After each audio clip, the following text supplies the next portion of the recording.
Halo, salam kenal semua. Ini merupakan pembahasan alur cerita film pertama Kotak Fiksi.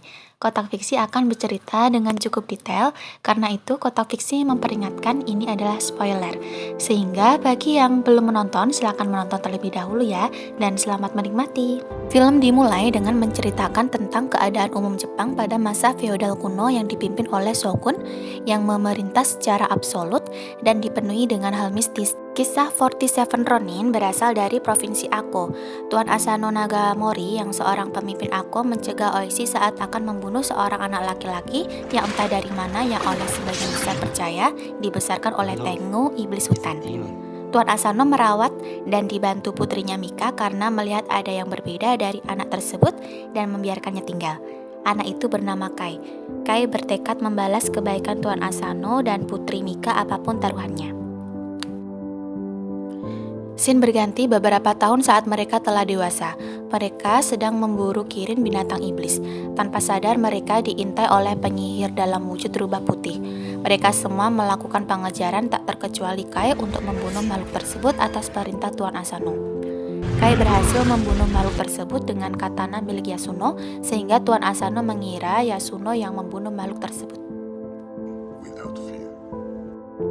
Scene menampilkan Lord Kira memimpin Provinsi Nagato, rival aku. Aku akan menjadi tuan rumah turnamen Shogun. Tampak Putri Mika menyiapkan penyambutan Shogun dan para tamu. Para tamu dan rombongan Shogun Tokugawa telah datang. Di antara para tamu, Kai melihat penyihir wanita yang menyamar bersama rombongan selir. Kai melaporkan pada Oishi namun tidak percaya. Keesokan harinya, rombongan Lord Kira dari Nagato dan tamu lainnya berdatangan. Lord Kira berkata menyakitkan pada Tuan Asano karena menganggap Putri Mika sebagai selir. Turnamen dimulai menampilkan pertarungan pendekar Nagato versus Ako yang diwakili Yasuno. Namun Yasuno terkena sihir dari wanita yang Kai ceritakan sebelumnya. Akibatnya Kai menyamar sebagai Yasuno, namun dalam pertarungan helm penutup terlepas. Shogun marah sebab hanya seorang samurai yang boleh mengikuti turnamen. Sebagai hukuman, Shogun memerintahkan membunuh Kai, namun Putri Mika menghalangi hingga Tuan Asano turut memohon pengampunan.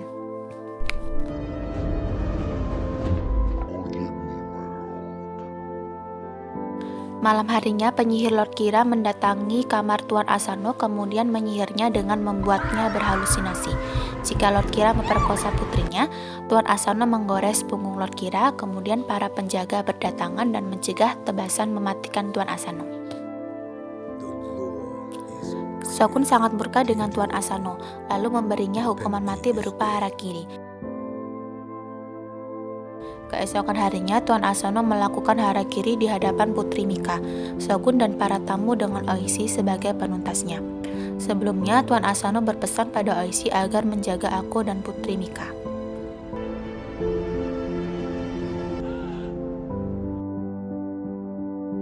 Scene menampilkan kemarahan para samurai Tuan Asano namun ditahan oleh Oishi dengan pertimbangan keselamatan penduduk Ako. Untuk menghindari dendam antara dua klan, Shogun menitahkan untuk menyatukan keduanya dalam pernikahan, dengan Lord Kira sebagai pemimpin sementara Ako dan Putri Mika sebagai tamu. Selanjutnya Oishi dan samurai yang lain menjadi ronin atas titah Shogun.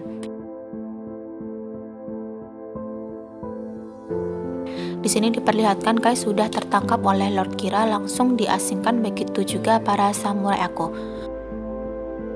Untuk menghancurkan tekad Oishi, Lord Kira membuangnya dalam lubang selama 1 tahun. Setahun berlalu dalam keadaan sekarat, Oishi dibebaskan dan dikembalikan pada putranya Chikara dan Riku istrinya. Mereka bercerita bahwa putri sudah dibawa ke Nagato dan Kai dijual sebagai budak di Pulau Belanda oleh suruhan Lord Kira. Oishi mulai bergerak dan meminta Riku istrinya agar meyakinkan orang-orang bahwa mereka telah berpisah. Terlihat keteguhan hati Riku, istri samurai. Oishi mendatangi dan menemui Kai di Pulau Belanda. Kai menjadi budak petarung. Dalam pertarungan, Oishi menjelaskan tentang Putri Mika yang akan segera menikah dan meminta Kai untuk bergabung membalas dendam. Keduanya bekerja sama dan berhasil melarikan diri. Kita kita diperlihatkan bagaimana kekejaman Lord Kira dengan membunuh lawan berlatih tarungnya. Terlihat bawahan Lord Kira yang melaporkan tentang kejadian di Pulau Belanda. Pada scene ini memperlihatkan Oishi dan Kai berkumpul dengan para Ronin di danau sesuai pesan pada Chikara. Oishi dengan para Ronin bertekad membalas dendam dan menyusun rencana penyerangan dengan membagi tugas. Dalam perjalanan mencari senjata, para Ronin dihadang oleh anak buah Lord Kira dan terjadi pertarungan antara Kai dan para anak buah Lord Kira. Para Ronin terkejut, mereka melihat langsung bagaimana Kai menghabisi anak buah Lord Kira seorang diri. Para Ronin masih kekurangan senjata. Lalu Kai menyarankan Oishi untuk mendapatkan pedang dari Tengu di hutan lautan pepohonan. Para Ronin memasuki hutan Tengu untuk meminta senjata sesuai saran Kai. Namun hanya Kai dan Oishi yang masuk gua tempat para Tengu. Pada scene ini, Kai dan Oishi telah masuk ke dalam gua dan Kai memperingatkan pada Oishi apapun yang terjadi, jangan menarik pedangnya. Di dalam gua terlihat banyak para petapa dan Kai meninggalkan Oishi sendirian untuk bertemu dengan pimpinan Tengu untuk minta pedang dalam misi balas dendamnya. Saat menunggu, pikiran Oishi dimanipulasi oleh Tengu, yaitu para sahabatnya, seolah datang lalu dibunuh para petapa Tengu agar Oishi tergerak menarik pedangnya. Pemimpin Tengu memberi isyarat bila Kai dapat mengambil pedang terlebih dahulu akan memberikan senjatanya. Kai berhasil menang dan Oishi berhasil menahan diri untuk tidak menarik katananya. Informasi mata-mata Ronin menyebutkan bahwa Lord Kira akan ke kuil leluhurnya malam ini. Para Ronin berniat menyergap dan membunuh Lord Kira ke kuil leluhurnya. Sesampainya di kuil, pasukan Lord Kira sudah menunggu. Ini merupakan jebakan karena mata-mata Ronin telah terkena mantra penyihir sebelumnya. Beberapa Ronin menjadi korban termasuk Hazama yang membawa katana Oishi sebelumnya. Sisa Ronin berhasil lari dalam kesedihan. Mereka pun menyusun ulang rencana. Keesokan hari tak terduga, rombongan penghibur pernikahan Lord Kira melintas. Lalu mereka dihentikan oleh Oishi dan Kai. Oishi pun memperkenalkan diri lalu meminta bantuan pada pemimpin penghibur. Scene paling berkesan karena di scene ini sisa Ronin yang berjumlah 47 orang melakukan sumpah mati untuk membalaskan dendam tuan mereka atas kejahatan Lord Kira dan siap untuk mengakhiri lingkaran dendam pertempuran.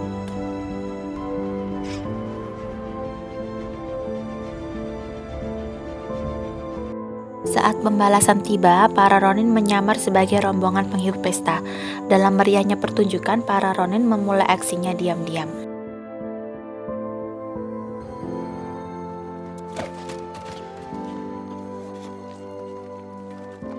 Saat momen Oishi akan menyerang Lord Kira, salah satu Ronin gagal membunuh penjaga menyebabkan perang terbuka antara para samurai, Lord Kira, dan Ronin.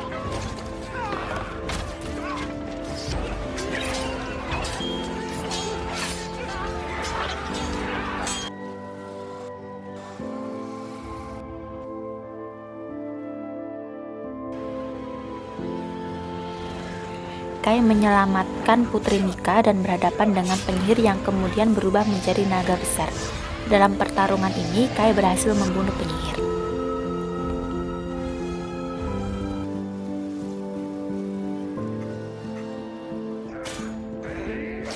Oishi dapat membayar kejahatan Lord Kira pada Tuan Asano dan aku dengan memotong kepala Lord Kira sambil berkata atas nama Tuan Asano dari aku. Oishi menghentikan perang dengan cara yang epik. Dia keluar dari kastil sambil berteriak untuk Tuan Asano dengan memamerkan kepala Lord Kira. Para Ronin dan Putri Mika melangkah keluar dari kastil dengan Oishi membawa oleh-oleh. Kepala Lord Kira diiringi penghormatan oleh para prajurit Lord Kira atas kematian tuannya. Para Ronin dan Putri Mika sudah sampai di Ako dan disambut para warga dengan penuh hormat. Kemudian rombongan mengunjungi kuburan Tuan Asano dan mengatakan semua sudah terbayarkan.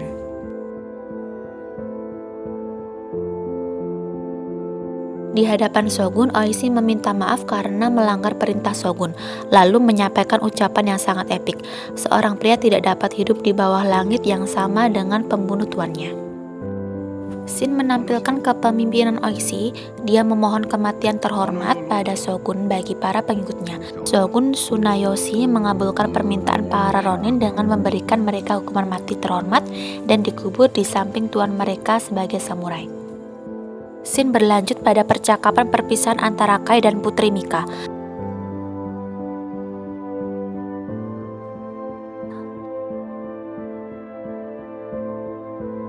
Paginya, para Ronin bersiap memulai upacara harakiri disaksikan Shogun, petinggi Ako dan keluarga Ronin.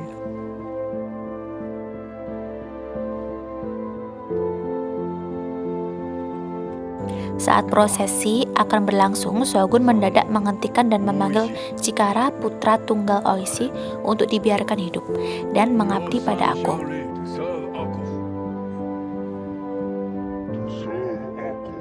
Shin tersedih karena menampilkan proses harakiri para Ronin.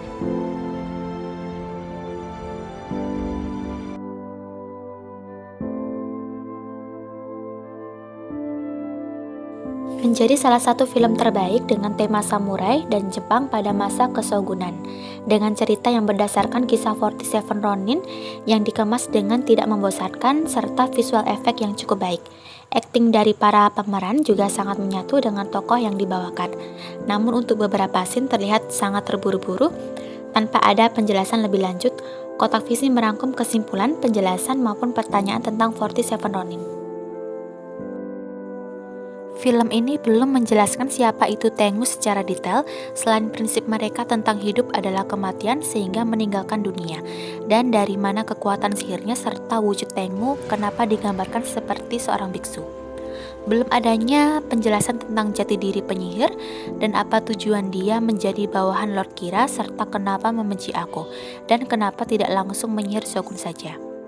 Kotak Fiksi juga belum menemukan jawaban yang masuk akal bagaimana cara Oishi dan Kai bisa meyakinkan rombongan penghibur yang disewa Lord Kira agar mau bekerja sama dalam rencana balas dendam pada Lord Kira.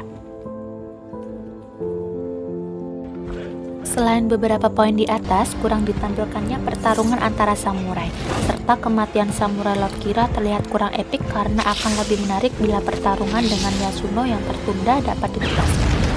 Dengan segala kelebihan dan sedikit kekurangan serta opini pribadi, Kotak Fiksi memberikan nilai 6,5 dari 10. Sebagai penutup, mari dukung channel Kotak Fiksi ini untuk terus berkarya dengan subscribe, share, dan komen.